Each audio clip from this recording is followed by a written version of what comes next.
Superion! Oh, it can't be! It can be, and it's spectacular. Skydive is here, and that means Superion is not far behind, guys. I'll start my review on Skydive, and then I'll show you how to get him Superion ready, just like I've done all the other Aerialbots so far, and then we will talk Superion. This is Age of the Primes, Skydive, and Superion. Guys, let's get it.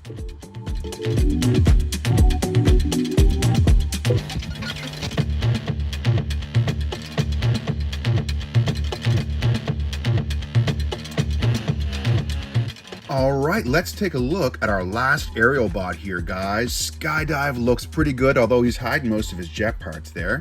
Skydive is an F-16, and he's one of the coolest looking Aerialbots, with the lightning bolts here, the pops of color, really cool. And on to the legend here, guys, a surreal, cathartic moment.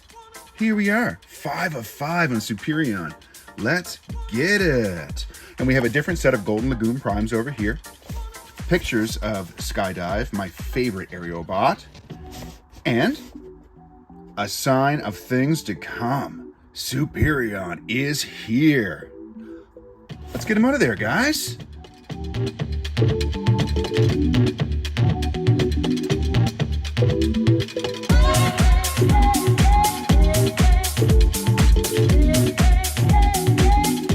First impressions, guys, and here's Skydive. And in addition to looking great with a basic but lovely color scheme in robot mode, he probably feels the best out of Superion's limbs.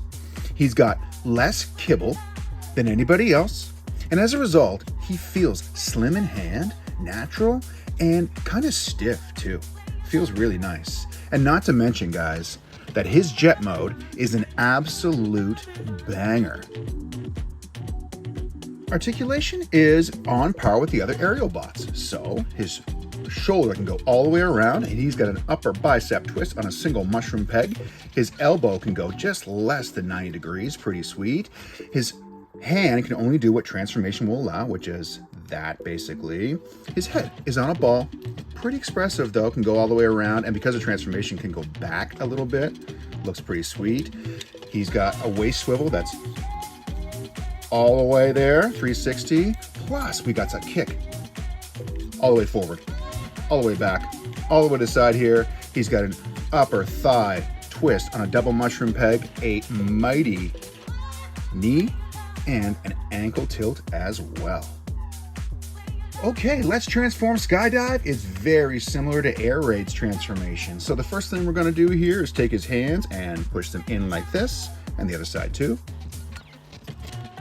Next, we'll take his arms and straighten them out and put this hole into this peg right here.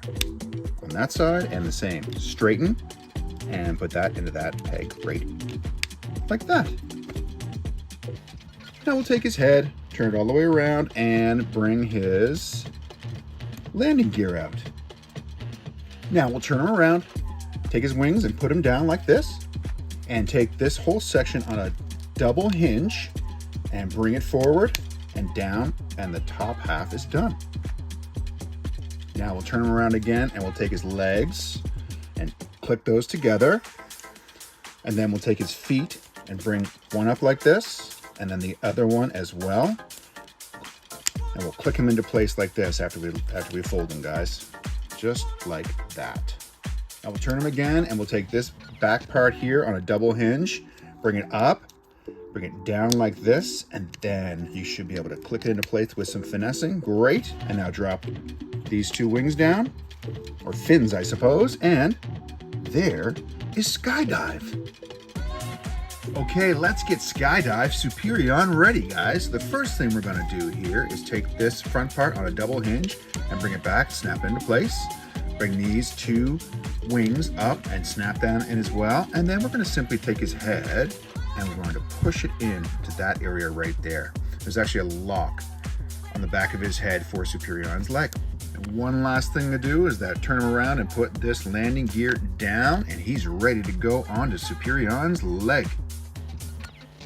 And now we'll take these slots right here and put them into these pegs and these pegs. I start the ones with the bottom first, guys, the solid ones. Try to get them in there and move that piece of plastic aside.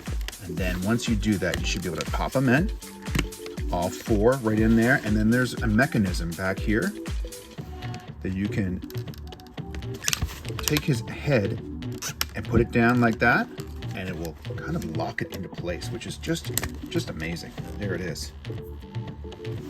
A couple of robot mode size comparisons, guys. There he is next to Slingshot, and there he is next to Air Raid,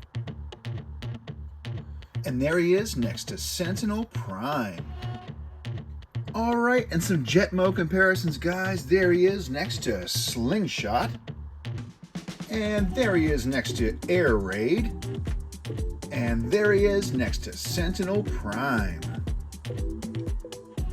Some positives for Skydive, guys. His jet mode looks fantastic. Like the rest of the Aerialbots, everything just clicks into place very well.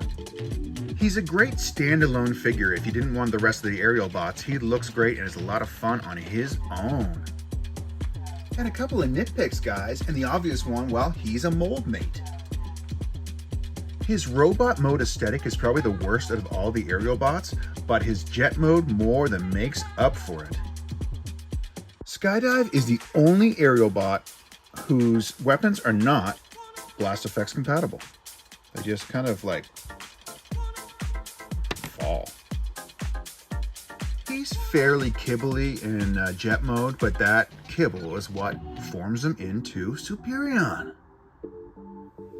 Final thoughts, guys. Skydive is a fantastic deluxe class figure. Probably the Aerialbot that fits best as a standalone figure with 2 satisfying modes and a straightforward transformation. He's got a very good, simple aesthetic for robot mode and a wonderful aesthetic in jet mode with lightning bolts that are yellow and blue pops of color, solid in hand, and he ends Superion off in spectacular fashion.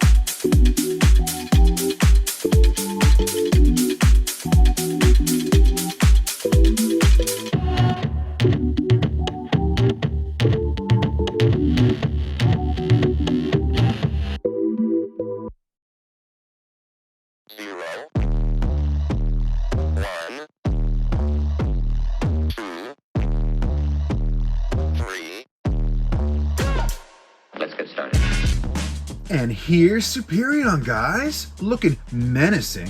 He's got nice pops of color from the jets and the panels on the front of his legs there. He's built on nice, strong ratchet joints that we got to know when we opened up Silverbolt and the extras that came with him. I've shown you how to get each bot Superion ready and combine him in their individual videos. And now we get to soak it all in, geek out on Superion. And here we have it, guys, our fleet of Arielbots at long last, and what a great looking group they are. They're a diverse group, and they look like they're ready to take on the Decepticons. And here are the Aerialbots, guys, all perched around their base. And I think this is a really cool aspect of it all. It's not something I'm going to be going back to over and over again, but I do love having a few shots of it like this, and it looks great. And like I said before, it reminds me of Huey, Dewey, and Louie on top of the castle in Donald's snow fight, getting ready to pelt Donald with snowballs. Well, all right, let's check out the articulation on this big guy, shall we? So this shoulder can go all the way around on the nice ratchets very easily, and we can take both of his arms and put them up just like that.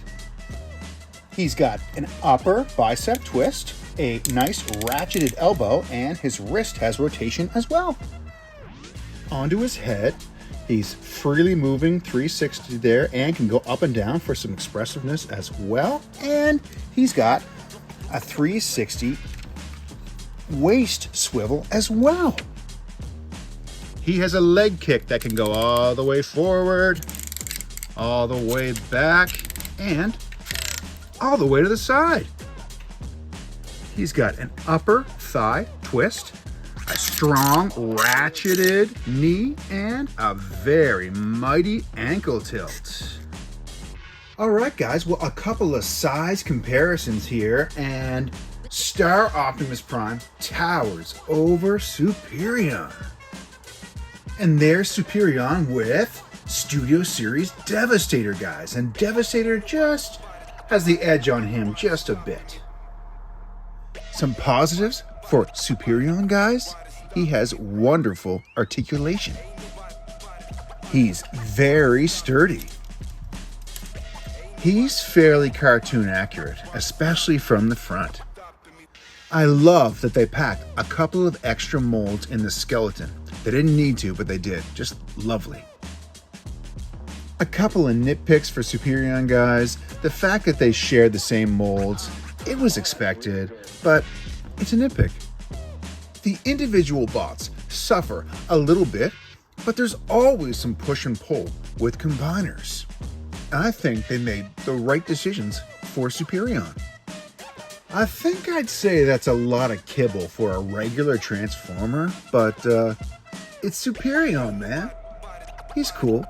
Trust me. And final thoughts, guys. Combiners can be a mixed bag. Sacrifices need to be made. In the case of Superion, though, I think most of the right decisions were made. Screen accuracy means that the jets on the legs were going to be on the back. Well, I don't mind the decision to feature them a little bit. If you're going with a skeleton frame, I don't mind the decision to give us extra modes. And if the underside of the wings are shown off a little bit too much in combined mode, why not give us some symmetrical weapons to feature on there?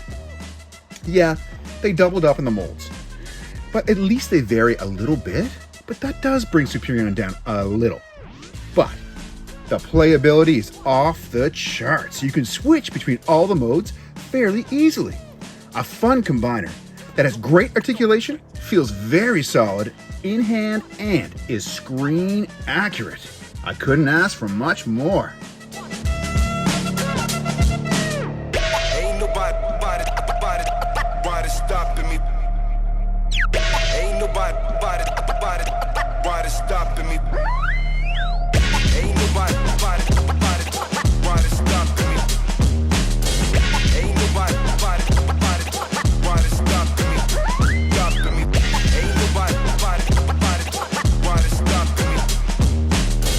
Ain't nobody